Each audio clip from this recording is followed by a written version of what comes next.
Hi students, welcome to the class. आज हम करते हैं ज्योमेट्रिक प्रोग्रेशन। तो अभी तक हमने सीक्वेंस एंड सीरीज में पढ़ा हुआ है एपी यानी अरिथमेटिक प्रोग्रेशन, जो कि आपने 10th क्लास में भी पढ़ा हुआ है। आज हम फर्स्ट क्लास में पढ़ रहे हैं ज्योमेट्रिक प्रोग्रेशन। तो जीपी की फर्स्ट क्लास है ज्योमेट्रिक प्रोग्रेशन, नया टॉपिक है जो कि आपने 10th में बिल्कुल नहीं पढ़ा हुआ। तो जीपी क्या चीज़ है अब? A GP is a sequence in which ratio of any term and its preceding term is constant throughout. This constant is known as common ratio. तो एपी में कॉमन डिफरेंस होता था, जीपी में कॉमन रेशो होता है। तो मतलब कि एक एग्जांपल देखते हैं। एग्जांपल 2, 4, 8, 16, 32 कॉमा डैश डैश, ये एक जीपी है। तो कोई सीक्वेंस जीपी है या नहीं है कैसे पता लगता है? कोई भी टर्म डिवाइडेड बाय पिछली टर्म, तो 32 डिवाइडेड बाय 16 इज 2। कोई भी टर्म डिवाइडेड बाय पिछली वाली टर्म, तो 16 बाय 8 इज 2। कोई भी term divide by last term, 8 by 4 is 2, 4 by 2 is 2। तो वहां पे कॉमन डिफरेंस कांस्टेंट होता था, यहाँ कॉमन रेशो सेम होनी चाहिए। तो इसको क्या बोल देते हैं? Common ratio. तो कॉमन रेशो को आर से डिनोट किया जाता है। तो आर अगर सेम है तो सब में 2 ही आ रही है, तो यस ये जीपी है। तो 2 से डिवाइड करते गए तो पीछे पीछे जाते जाओगे, 2 से मल्टीप्लाई करोगे, कॉमन रेशो से मल्टीप्लाई करोगे तो आगे आगे जाते जाओगे। तो ये जीपी है। जीपी की पहचान क्या है? Common ratio. मतलब बस कोई भी टर्म डिवाइडेड बाय पिछली वाली टर्म करते जाओगे तो वो कांस्टेंट आनी चाहिए। एपी की पहचान क्या होती थी? कॉमन डिफरेंस सेम होता था। जीपी की पहचान क्या है? कॉमन रेशो सेम होगी। तो वैसी वैसी ही टर्म्स आती रहेंगी जो जो एपी में आई थी। चलिए जी, जैसे कि 3, 9, 27, 81 कॉमा डैश डैश।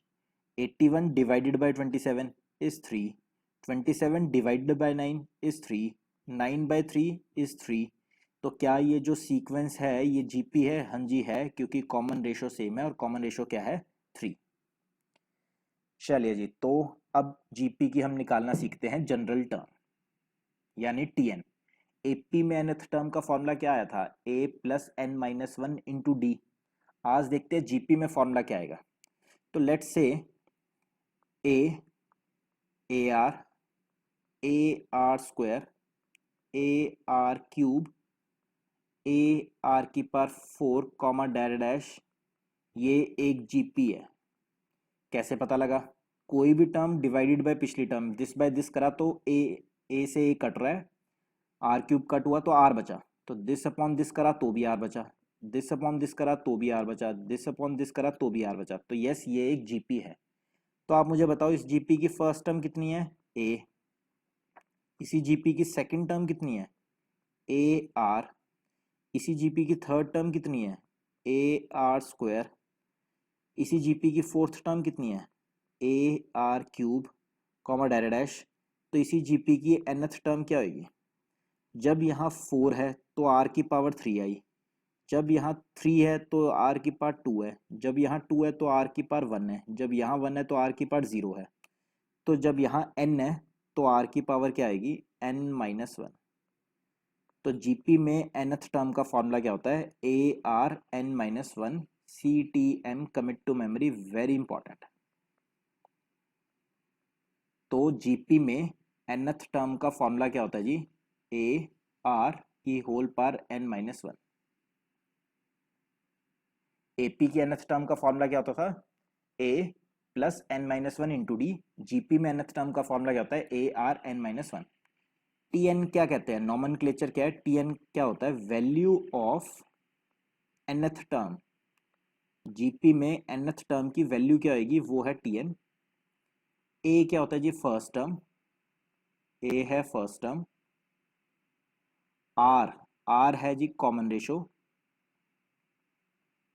जीपी की common ratio R. And N क्या होता है यहाँ पे? Number of terms. तो कभी जीपी में लास्ट टर्म गिवन हो, जैसे A R square comma dash dash, last में एल गिवन हो लास्ट टर्म, तो if last term is given तो जीपी का फॉर्मूला क्या बन जाएगा? Then L is equal to T N की जगह L डाल देना है। L is equal to A are की power n minus one. AP में भी करते हैं हम, जब लास्ट टर्म गिवन होती थी तो टी एन की जगह L आ गया था, तो आज फिर जब लास्ट टर्म गिवन होती है तो फॉर्मूला ये बन जाता है where L is last term. चलिए जी, तो ये फॉर्मूला आपको अच्छे से याद रखना है, nth टर्म का फॉर्मूला। इसके ऊपर देखते हैं कोई क्वेश्चन। आइए क्वेश्चन ट्राई करते हैं।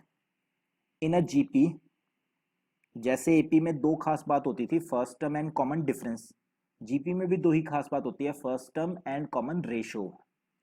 तो इन अ जीपी, तो एक जीपी है जिसमें फिफ्थ टर्म दे रखी है, सेकंड टर्म दे रखी है, फोर्थ टर्म मुझे निकालने को बोला गया। तो ना तो फर्स्ट टर्म दे रखी ना कॉमन रेशो, तो दे रखी होती तो अच्छी बात, नहीं तो खुद से मान लेनी है। तो लेट से फर्स्ट टर्म हमने मान ली ए एंड कॉमन रेशो, तो कॉमन रेशो भी नहीं दे रखी तो मैंने खुद से लेट कर लिया आर। चलिए जी, फिर फिफ्थ टर्म क्या होगी, A R five minus one, A R R की power five minus one, nth term के लिए n माइनस वन, तो फिफ्थ टर्म के लिए फाइव माइनस वन, तो ए आर फोर आ गया जी, 81, equation number one. Second term, तो सेकेंड टर्म क्या होगी, A R two minus one, two minus one is one, तो ए आर आ गई सेकेंड टर्म। वैसे देखो ये जीपी होती थी ए आर स्क्वायर, ए आर क्यूब, ए आर फोर, तो देखो सेकेंड टर्म ये आ गई ए आर, फिफ्थ टर्म आ गई हमारे पास ए आर फोर। चले जी, तो ए आर सेकेंड टर्म हमें कितनी दे रखी है, 24। तो ए और आर मैंने खुद से माने थे, तो वेरिएबल है तो निकालने भी है, तो दो इक्वेशन दो अननोन, चलो सॉल्व करते हैं। तो मैंने इसको कर दिया डिवाइड, जैसे ही डिवाइड किया ए से ए कट, आर क्यूब बचा हमारे पास 81/24, तो ये से ये भी कट हो रहा है शायद से, 3 27 ज़ा 81, 3 8 ज़ा 24, तो आर क्यूब कितना आया 27/8, तो आर यहाँ से कितना आ गया, 27 का क्यूब रूट होता है 3, 8 का क्यूब रूट होता है 2, तो आर की वैल्यू आ गई जी 3/2। तो जैसे ही आर आया 3/2, अब इसको पुट कर देते हैं वापस से हम सेकंड इक्वेशन में, उधर से ए भी आ जाएगा, तो पुटिंग इन इक्वेशन नंबर 2, तो ए आर 24 था, जिसमें आर की वैल्यू आ गई 3/2 इज इक्वल टू 24, तो 3 8 ज़ा 8 2 ज़ा, तो ए आ गया जी 16, फर्स्ट टर्म आ गई 16। Now we have to find fourth term, तो जीपी की फोर्थ टर्म क्या होगी, A R four minus one, यानी कि ए आर क्यूब, ए आ गया 16, आर था 3/2 का क्यूब, तो 16 एज इट इज, 3 का क्यूब 27, 2 का क्यूब 8, 8 2 ज़ा 16, 27 2 ज़ा 54, तो इस क्वेश्चन का फाइनल आंसर कितना है, फोर्थ टर्म इज 54। चलिए जी, नेक्स्ट इसी टाइप का क्वेश्चन करो अपने आप से ट्राई, अब तो आपको समझ आ गया है। इन अ जीपी, कोई जीपी है जिसमें फोर्थ सेवेंथ टेंथ टर्म्स दे रखी है एलएमएन, और ये हमें प्रूव करना है। तो फिर से first term and common ratio की गेम है, अगर दे रखी है तो अच्छी बात, नहीं तो खुद से लेट करना है। तो let first term is A, common ratio is R, तो फोर्थ टर्म क्या होगी, ए आर क्यूब, उसकी वैल्यू हमें दे रखी है एल।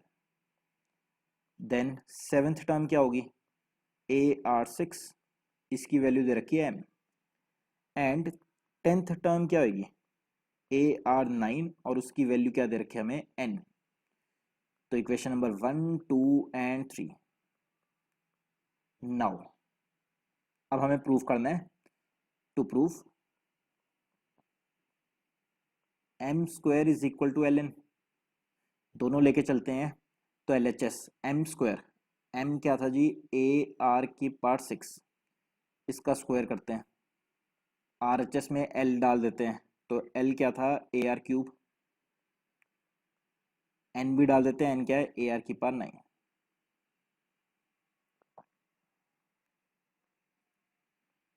सिर्फ ए आर का क्यूब है, ए आर की पावर नाइन। तो यहाँ पे हो गया जी ए स्क्वायर आर 6 × 2 12। आरएचएस में देखते हैं अब। तो ए का A as it is, base same power add, A का स्क्वायर हो गया आर, 3 + 9 = 12। तो since LHS is equal to RHS, hence proved.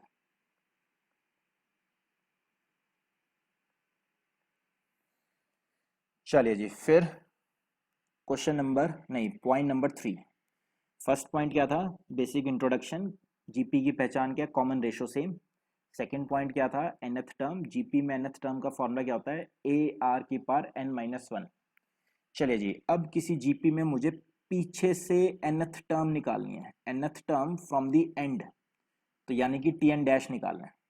तो लेट एक जीपी है जी AR square, AR³ dash dash dash L, last term is L। तो आगे से nth टर्म निकालने का फॉर्मूला क्या था? AR⁻n-1। AR⁻n-1 ये क्या है? nth टर्म फ्रॉम बिगनिंग, आगे से nth टर्म निकालने का तरीका। ठीक है जी, बताओ इस जीपी में फर्स्ट टर्म कितनी है? A, एंड कॉमन रेशो कितनी है? R। कोई भी टर्म डिवाइडेड बाय पिछली टर्म करोगे तो कॉमन रेशो आ जाती है। ओके, नाउ पीछे से nth term, now nth term from the end, तो पीछे से nth टर्म निकालने के लिए उसको कहते हैं TN डैश। तो फॉर्मूला होता है L 1/r की होल पावर n-1। ये फॉर्मूला होता है जी पीछे से nth टर्म निकालने का। यहाँ पीछे से nth टर्म निकालने का ये फॉर्मूला होता है TN डैश। तो ये तो है फॉर्मूला, अगर आप याद रख सको तो मेथड नंबर 1। मुझे ज़्यादा अच्छा लगता है मेथड नंबर 2। फॉर्मूला लर्न करने से बचना है अगर आपको, तो मेथड नंबर 2। और वो मेथड क्या है? तो अगर हमें पीछे से nth टर्म निकालनी है तो क्या करना चाहिए? जस्ट जैसे एपी में किया था वैसे यहाँ just reverse the GP, GP को उल्टा कर दो and then find nth term from beginning. GP को उल्टा कर दो और अब आगे से nth टर्म निकाल दो। ये फंडा ज़्यादा अच्छा है, मेथड नंबर 2।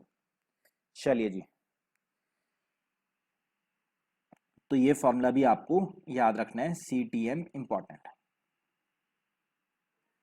अब एक नोट बना के इसमें कुछ काम करते हैं, जैसे हमने एपी में भी करा था। मान लेते हैं एक जीपी है 1 2 4 8 16 32 64 डैश डैश, या फिर इतनी ही जीपी है। तो कोई भी पता कैसे लग रहा है जीपी है? कोई भी टर्म डिवाइड बाय पिछली टर्म कर रहे हो तो 2 आ रहा है, यानी ये एक जीपी है। आगे से फर्स्ट टर्म पीछे से फर्स्ट टर्म दोनों को मल्टीप्लाई करो तो आंसर कितना आ रहा है? 64। आगे से सेकंड टर्म एंड पीछे से सेकंड टर्म को मल्टीप्लाई करो तो आंसर कितना आ रहा है? 64। आगे से थर्ड टर्म पीछे से थर्ड टर्म को मल्टीप्लाई करो, आंसर आ रहा है 64। सेंटर वाली बचेगी तो इसको 2 बारी मल्टीप्लाई कर दो, आगे से चौथी टर्म पीछे से चौथी टर्म, इसको 2 बारी मल्टीप्लाई करा तो भी आंसर कितना आ रहा है? 64। तो यानी कि जैसे एपी में हम करते थे आगे से nth टर्म और पीछे से nth टर्म को ऐड करके आंसर क्या आया था? First term plus last term. इसी तरह ओनली फॉर ऑब्जेक्टिव, ये बड़ी अच्छी ट्रिक है, बड़े सारे क्वेश्चन आपको दिखेंगे इसके ऊपर।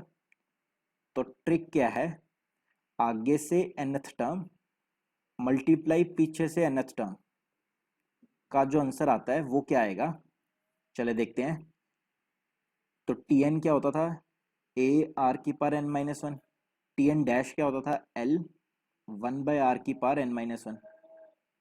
तो ये टर्म से ये टर्म कट हुई तो आंसर क्या आया? A × L। यानी कि कोई आपको बोलता है जीपी के अंदर आगे से nth टर्म और पीछे से nth टर्म को मल्टीप्लाई करके आंसर बताओ, तो आपको क्या बताना है? Just first term and last term को मल्टीप्लाई करके आंसर बता दो, वही आएगा। तो डेट इज हमने क्या लिखा नोट बना के? In case we have to find product of product of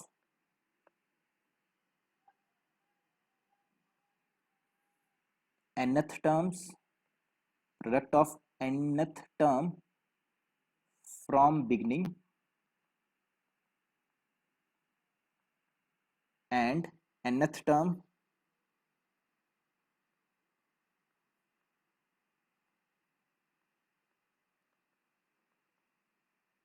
from end in any GP। आगे से nth टर्म और पीछे से nth टर्म का प्रोडक्ट अगर हमें निकालना हो देन जस्ट मल्टीप्लाई। तो आपको आंसर कैसे बताना है, just multiply first and last term. Proof भी करके बता दिया एंड ट्रिक भी बता दी, just multiply first and last term, A into L important है। चलिए जी नेक्स्ट है अब जीपी में एन टर्म्स का सम क्या होगा। एपी में याद है आपको, एपी में एन टर्म्स का सम क्या होता था, n/2 bracket 2a plus n minus one into D, या फिर n/2 bracket a plus L. जब लास्ट टर्म गिवन होती है तो a प्लस एल। चलिए जी इसी तरह आप जीपी में भी निकालना सीखते हैं। तो कोई जीपी होती क्या थी, ए आर स्क्वायर, ए आर क्यूब डैश, ये एक जीपी है। नाउ मुझे क्या निकालनी है, जीपी में एन टर्म्स का सम, मतलब A plus A R plus A R square plus A R cube plus dash A R N minus one. तो ये टोटल टर्म्स कितनी है, एन टर्म्स है। तो जीपी में एन टर्म्स का सम का फॉर्मूला क्या होगा, S N is equal to, direct formula आपको याद रखना है, ए ब्रैकेट 1 माइनस आर की power N over 1 minus are, A bracket 1 minus are की power N over 1 minus are. ये फॉर्मूला कब है, जब आर की वैल्यू 1 नहीं होनी चाहिए, कॉमन रेशो 1 नहीं होना चाहिए। तो ये फॉर्मूला है, ए ब्रैकेट 1 माइनस आर की power N over 1 minus R. कब, जब बस कॉमन रेशो 1 नहीं होनी चाहिए। अगर कॉमन रेशो 1 हो गई तो क्या होगा, वीडियो पॉज करके अपने आप से सोचो। अगर कॉमन रेशो 1 हो गई तो जीपी में एन टर्म्स का सम का फॉर्मूला क्या होगा। वीडियो पॉज करके 2-3 मिनट्स अपने आप से सोचो, फिर ये वीडियो आगे प्रोसीड करना है। तो मैं आपको बता रहा हूँ अब आंसर क्या होगा, n टाइम्स ऑफ ए। कोई एग्जाम्पल देखना चाहते हो तो देखो, 2 + 2 + 2 + 2। तो क्या ये जीपी है, this upon this one, this upon this one, this upon this one, हाँ जी कॉमन रेशो 1 आ गई और ये जीपी भी है। तो एन ए मतलब एन कितना है, 4। कितनी बार ये टर्म्स रिपीट हो रही है, 4 इंटू ए क्या है फर्स्ट टर्म तो 2। तो देखो 8 आंसर आना भी चाहिए था, आ भी रहा है। तो ये फार्मूला वैलिड है एन ए। चलिए जी तो सम के ये दो फार्मूलाज हमने पढ़े, ए ब्रैकेट 1 माइनस आर की power N over 1 minus r, और जे कॉमन रेशियो 1 है तो आंसर कितना हो जाएगा, एन ए। तो बहुत important, C T M very very important. इस वाले फॉर्मूले को आप ऐसे भी तो लिख सकते थे, ऊपर भी आपने उल्टा कर दिया आर की पावर एन माइनस वन, नीचे भी उल्टा कर दो आर माइनस वन, तो ये दोनों एक ही बात है। तो ये दोनों फॉर्मूलाज एक ही बात है। कभी कभी आपको स्कूल में कहते हैं, स्कूल्स में आपको कभी कभी कहते हैं कि सम का फॉर्मूला रहेगा जी ए 1 माइनस आर की power N over 1 minus r, जब आर की वैल्यू 1 से छोटी है। फॉर्मूला हो जाएगा ए आर की power n minus one over r minus n, जब आर की वैल्यू 1 से बड़ी है। तो स्कूल में कभी कभी ऐसे भी बोल देते हैं, बट कोई खास बड़ी बात नहीं है। हमें ज़रूरत ही नहीं है दो दो फार्मूलाज लर्न करने की, हमें हमेशा एक ही फार्मूला हम लगा सकते हैं, 1 माइनस आर की power N over 1 minus are. ये दोनों फार्मूलाज एक ही बात है, किसी भी सिचुएशन में लगा लो। बस आर की वैल्यू 1 नहीं होनी चाहिए, 1 से बड़ी हो छोटी हो, जब मर्जी हो आप ये फार्मूला लगा सकते हो, या ये फार्मूला भी लगा सकते हो जब आपका मन करे। कोई कंडीशन नहीं है कि बड़े पे लगाना है या छोटे पे लगाना है, कभी भी फार्मूला लगा सकते हो। तो एन टर्म्स का सम का फॉर्मूला अभी अभी हमने करा, ए ब्रैकेट 1 माइनस आर की power N over 1 minus r. चलिए अब इसमें छोटा सा चेंज करते हैं। तो पहला फॉर्मूला तो ये लर्न करा, ए को अंदर ले जाते हैं, तो ए माइनस ए आर की power N over 1 minus r. अब ए एज इट इज, यहाँ पे मैंने एक आर को अलग रखा, तो इसको लिखा ए आर की power n minus one into r. Over 1 minus r. अब आप बताओ जब लास्ट टर्म गिवन होती थी तो ये क्या बनता था एल, तो ए minus L R upon 1 minus are. तो सम ऑफ एन टर्म्स का फॉर्मूला ये भी होता है, जब लास्ट टर्म गिवन हो तो फॉर्मूला ये, और जब एन की टर्म्स में निकालना तो फॉर्मूला ये। तो ये भी बहुत इंपॉर्टेंट है। Second shape C T M very important. AP में फॉर्मूला क्या आया था, एपी में फॉर्मूला आता था n by two a plus N minus one into d, n की टर्म्स में। फिर मैंने टू ए को लिखा था ए प्लस ए, और एल की टर्म में जब लास्ट टर्म गिवन होती थी तब फॉर्मूला क्या बना था एपी के अंदर, ए प्लस एल। इसी तरह हमने जीपी में भी दो फार्मूलाज बना लिए, एपी में भी दो फार्मूलाज थे। तो जीपी के दो फार्मूलाज ये आपको अच्छे से C T M commit to memory. चलिए जी, इनफाइनाइट जीपी बहुत इंपॉर्टेंट टॉपिक है। इनफाइनाइट जीपी अक्सर ये ऑब्जेक्टिव में यूज होता है। A plus A R plus A R square plus dash dash dash, खत्म ही नहीं हो रही, बहुत बड़ी जीपी जा रही है अप टू इन्फिनिटी। फिर भी मुझे इसका सम निकालना है तो इसको बोलते हैं एस इन्फिनिटी।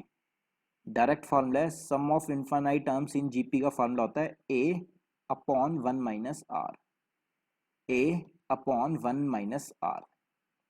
प्रोवाइडेड, इसको लगाने के लिए एक कंडीशन भी फुलफिल होनी चाहिए कि जो कॉमन रेशो है वो लेस देन 1। मतलब इसका क्या मतलब होता है कि आर की वैल्यू हमेशा -1 से 1 के बीच में होनी चाहिए, 1 भी नहीं होनी चाहिए, -1 भी नहीं, कहीं बीच में। और क्या मतलब हुआ, आर की वैल्यू हमेशा -1 से 1 के बीच में होनी चाहिए, तब आप ये फॉर्मूला लगा सकते हो, नहीं तो नहीं लगा सकते। तो इसको क्या बोलते हैं, mod of r is less than 1। या तो ऐसे या तो ऐसे, तीन तरीके बता दिए, तीनों का एक ही मतलब है। चलिए जी, तो ये फॉर्मूला बहुत इंपॉर्टेंट हो गया इनफाइनाइट टर्म्स का, C T M very important. लेकिन इसको लगाते हुए ध्यान रखना है आर की वैल्यू हमेशा -1 से 1 के बीच में होनी चाहिए। मैं आपको एक एग्जाम्पल भी दिखाता हूँ। तो एग्जाम्पल 1 में ऐड करना है मुझे 1 plus half plus 1/4 plus 1/8 plus 1/16 plus dash up to infinity. तो दिस अपॉन दिस करो हाफ आ रहा है, दिस अपॉन दिस करो हाफ आ रहा है, दिस अपॉन दिस करो हाफ आ रहा है। तो कॉमन रेशियो कितनी आ रही है, हाफ। क्या ये फार्मूला लगा सकते हैं, 1 से छोटा है हाफ, तो हाँ जी ये फार्मूला लगा सकते हैं। तो फार्मूला क्या था, a over 1 minus are. A क्या होता है, first term, over 1 minus r, r क्या आया, half, 1 minus half is half, तो 1 अपॉन हाफ। ये 2 गया टॉप पे, तो इस क्वेश्चन का फाइनल आंसर आ गया 2।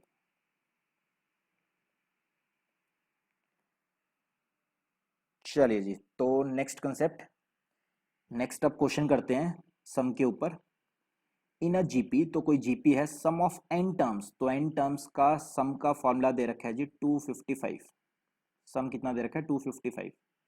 लास्ट टर्म इज 128, तो लास्ट टर्म भी दे रखी है 128। कॉमन रेशो 2 दे रखी है, एन हमें निकालना है। चलिए जी, लास्ट टर्म वाला फिर तो फॉर्मूला लगाते हैं। एस एन का फॉर्मूला था A minus L R over 1 minus R. Sum is 255। A first term नहीं पता तो निकाल लेते हैं, L L 128, common ratio 2 over 1 minus common ratio 2।